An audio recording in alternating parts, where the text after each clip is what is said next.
Assalamualaikum. Waalaikumsalam warahmatullahi wabarakatuh. Selamat pagi semuanya. Pagi, Ibu. Apa kabarnya hari ini? Alhamdulillah. Ya. Hari ini alhamdulillah kita masih bisa bertatap muka di kelas dalam keadaan sehat ya. Oke, sebelum kita memulai pembelajaran, alangkah lebih baiknya kita berdoa terlebih dahulu ya. Silakan dipimpin oleh KM. Mulai, alangkah baiknya kita membaca doa terlebih dahulu. Berdoa dimulai. Bismillahirrahmanirrahim. Raditu billahi robba wa bil islami dina wa bi Muhammadin nabiyya wa rasulah. Rabbi zidni ilman warzuqni fahman bi rahmatika ya arhamar rahimin. Amin. Sebelum kita mulai pembelajaran, Ibu mau mengecek kehadiran terlebih dahulu. Hari ini siapa yang tidak hadir?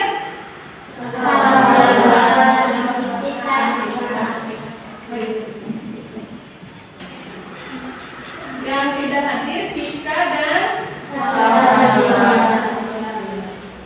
Salsabila kemana? Pika?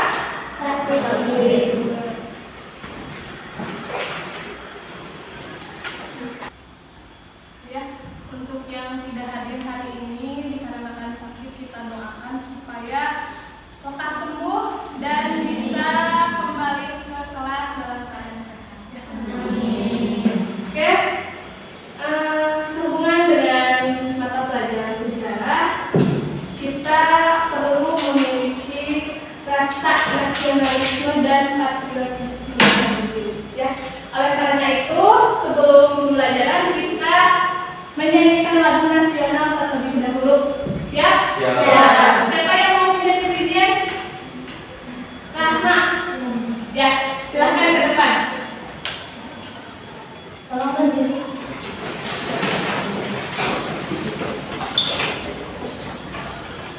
Siap?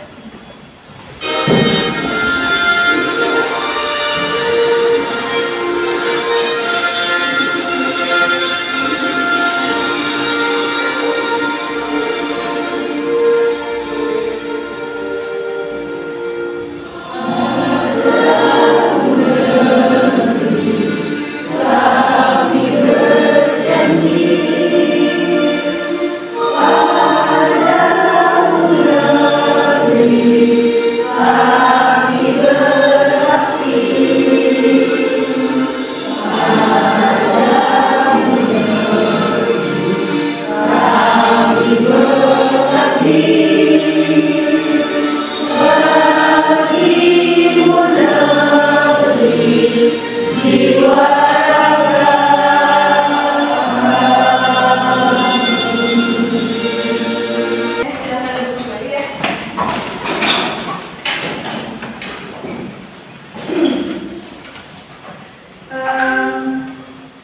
Untuk supaya kalian siap mengikuti pembelajaran hari ini, kita lakukan exercise terlebih dahulu ya. Kita berdiri, mulai.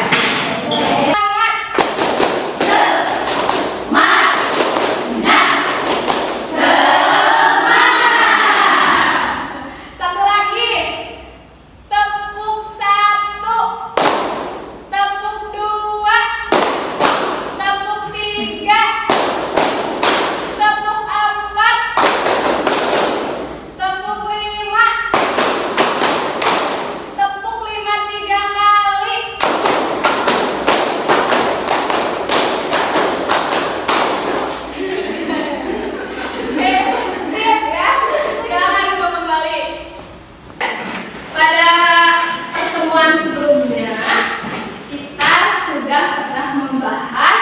mengenai faktor pendukung, faktor pemicu, dan faktor utama terjadinya kolonialisme barat ya, atau latar belakang kolonialisme barat.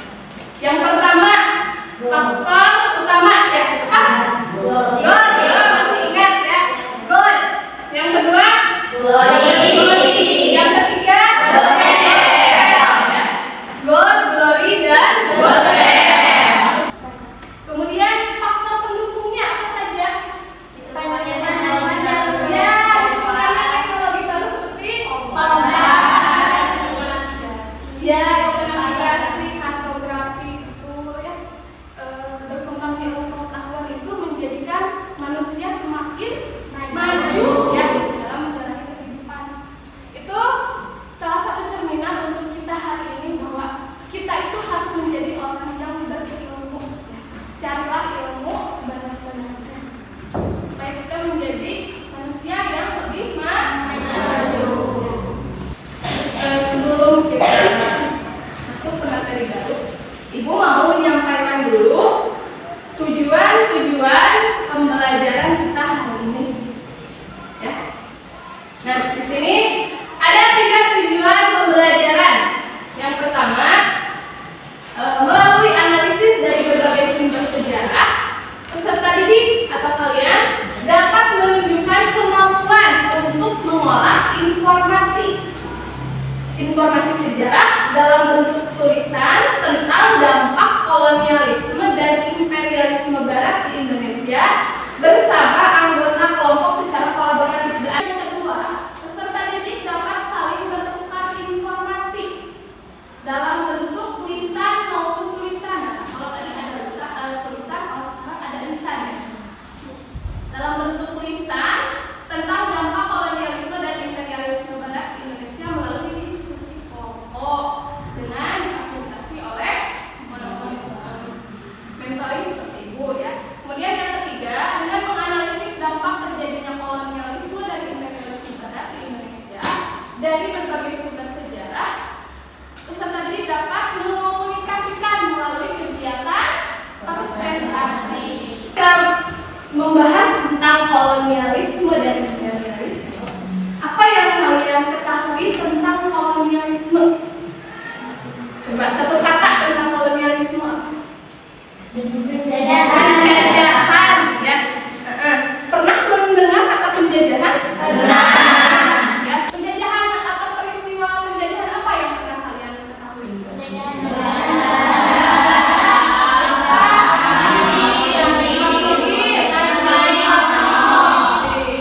Sudah pada tahu ya. Tahukah kamu Indonesia sebagai sebuah negara kepulauan yang kaya akan sumber daya alam telah menarik perhatian banyak bangsa asing sejak berabad-abad yang lalu. Pada awalnya penjajah datang ke Indonesia untuk mencari rempah-rempah. Menggunakan cengkeh itu untuk masak soto ya. Kalau orang Eropa pada saat itu rempah-rempah ini dijadikan sebagai bahan pengawet makanan, kemudian dijadikan sebagai bahan obat-obatan, kemudian juga digunakan sebagai ramuan untuk menghangatkan tubuh. Ada 5 negara Eropa yang pernah menginjakan kaki dan menjajah di Indonesia. Yang pertama itu ada Portugis, ya. Ada Portugis, kemudian Spanyol, ya. Kemudian Prancis, kemudian Inggris, kemudian Belanda. POC ini memiliki beberapa hak istimewa yang diberikan oleh pemerintah Belanda. Ya. Hak istimewa ini atau disebut hak oktroy. Ya. Hak oktroy ini ada beberapa. Yang pertama, hak melakukan monopoli perdagangan. Yang kedua, hak atas perekrutan pegawai. Yang ketiga, membentuk angkatan perang. Kemudian kalian silahkan tonton ada tayangan video ya, ada tayangan video tentang penjajahan kolonial Belanda. Awalnya, Belanda disambut dengan ramah oleh Sultan Banten. Namun, hal hal itu tidak berlangsung lama. Bangsa Belanda berubah menjadi serakah dan kasar. Sikap itu membuat mereka dimusuhi dan diusir dari Banten. Setelah Sultan Banten mengusir Belanda, terjadi perang antara kapal Banten dengan kapal Belanda. Aturan-aturan yang ada pada kesepahaman paksa sangat merugikan rakyat, yang pada akhirnya penjajahan Belanda saat itu sangat menguras kekayaan alam Indonesia. Itu adalah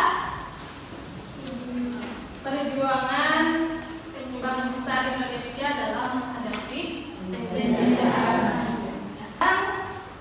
Ibu mau melakukan tes atau asesmen formatif ya. Kalian sudah biasa kan menggunakan aplikasi Quizizz ya? Ya, Ibu mau melaksanakan asesmen terlebih dahulu sebelum kita melanjutkan pembelajaran. HP-nya silahkan dikeluarkan. Ada barcode di sini, bisa terscan tidak? Atau kalian ketik saja ya? myquiz.com, silahkan.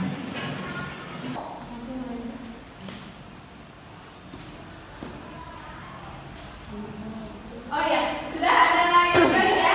4 peserta, 5 peserta. Berarti sudah bisa dimulai, oke? Siap ya?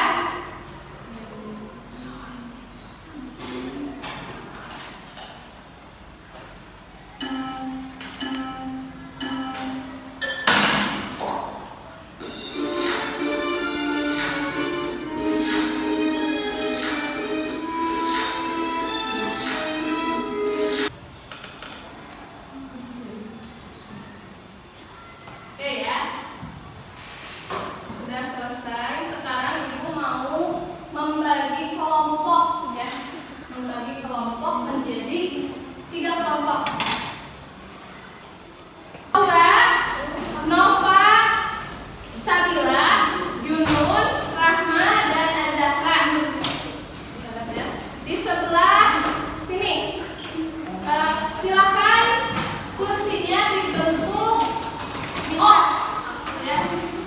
Kemudian kelompok C, Denia, Desi, Bulan, Azhar, Tika, dan Lisna. Silakan. Ya. Sudah nyaman duduknya? Sudah. Oke ya. 3 kelompok A, B, dan C. Nah, sekarang Ibu mau memberikan LKPD-nya atau lembar kerja peserta didik per kelompok. Ya.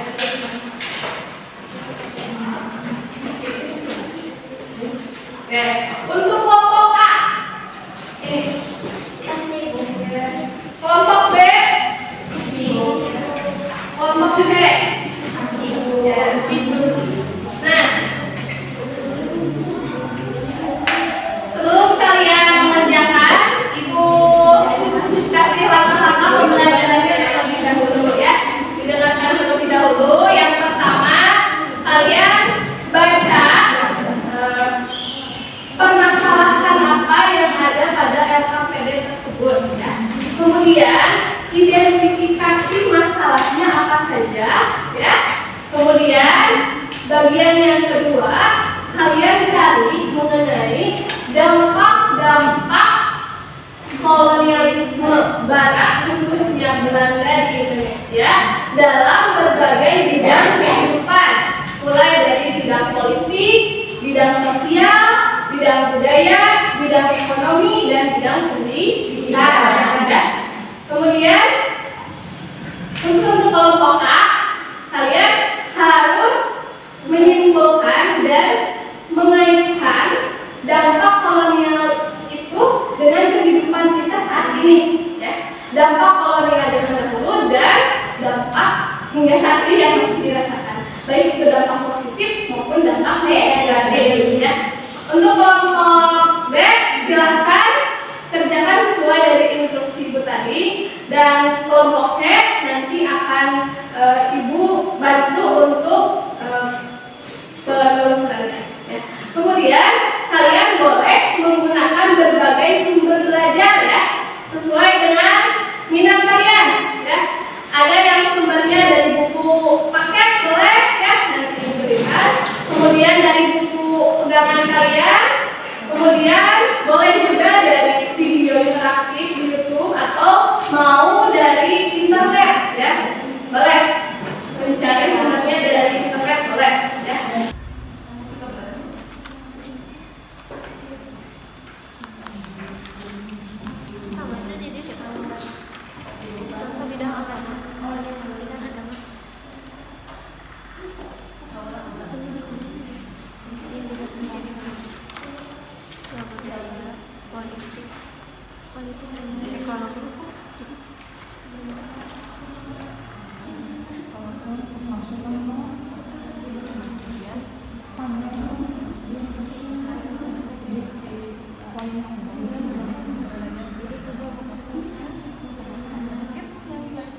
Baik, selanjutnya yaitu sesi tanya jawab dan diskusi. Pada sesi ini kami akan menyediakan jawaban bukan harapan, karena di sini kami presentasi bukan untuk mengisi hati yang semu. Makanya setiap kelompok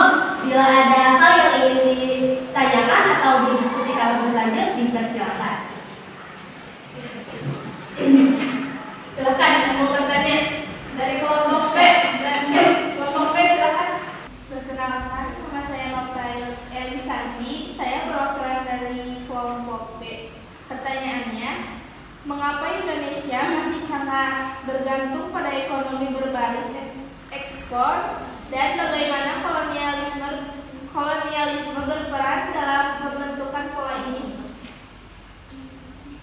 Baik, apa ada pertanyaan lagi?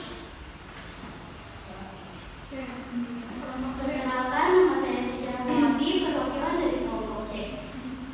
Izin bertanya, bagaimana warisan infrastruktur peninggalan kolonial seperti jalur kereta api dan pelabuhan mendukung perekonomian Indonesia saat ini?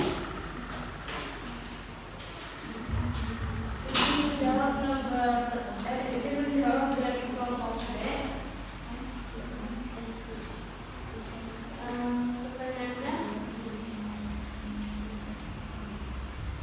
mengapa Indonesia masih sangat bergantung pada ekonomi berbasis ekspor dan bagaimana kolonialisme berperan dalam pembentukan pola ini?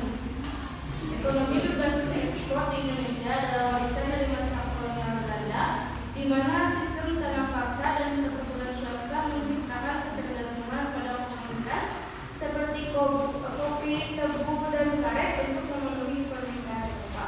Setelah kemerdekaan, pola ini tetap bertahan karena infrastruktur yang sudah berfokus pada ekspor kebutuhan mancanegara dan dominasi perusahaan multinasional.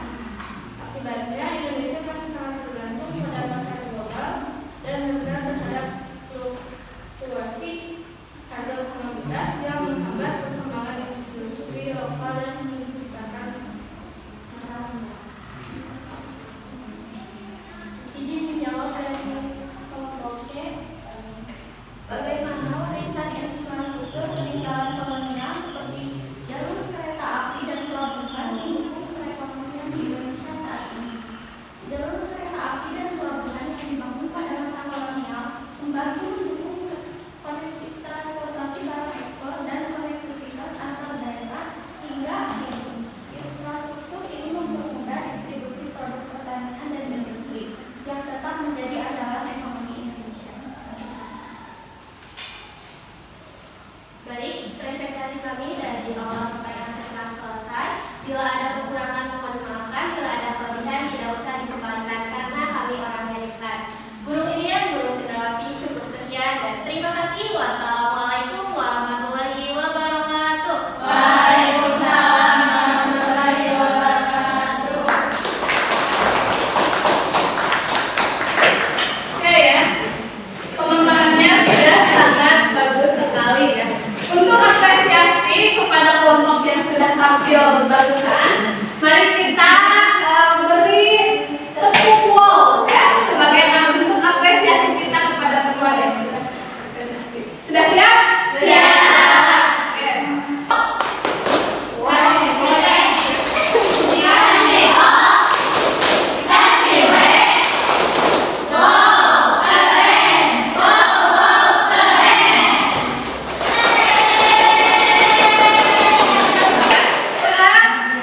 Lanjut kelompok B.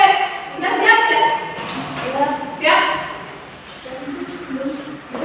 Belum. Oke, belum siap.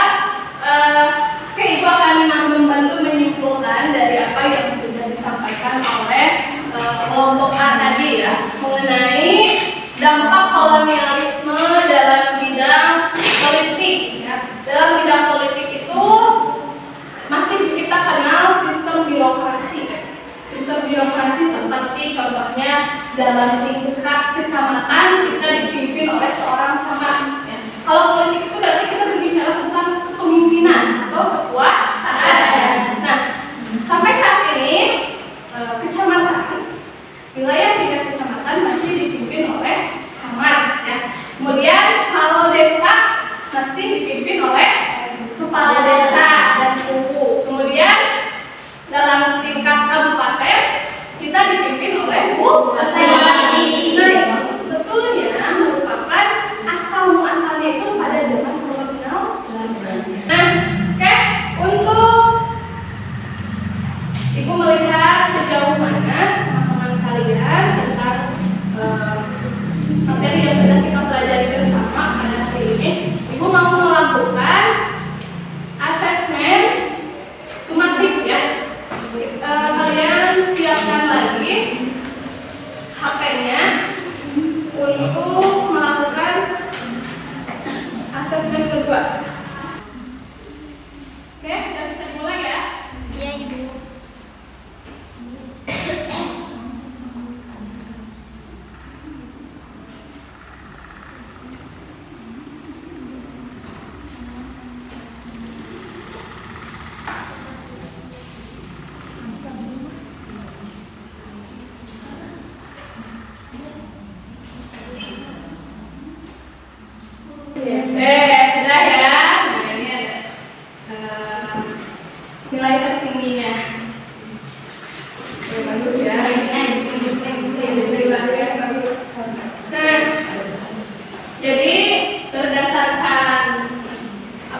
mulai dari bidang politik, sosial, budaya, ekonomi, pendidikan, dan lain-lain. Nah, alhamdulillah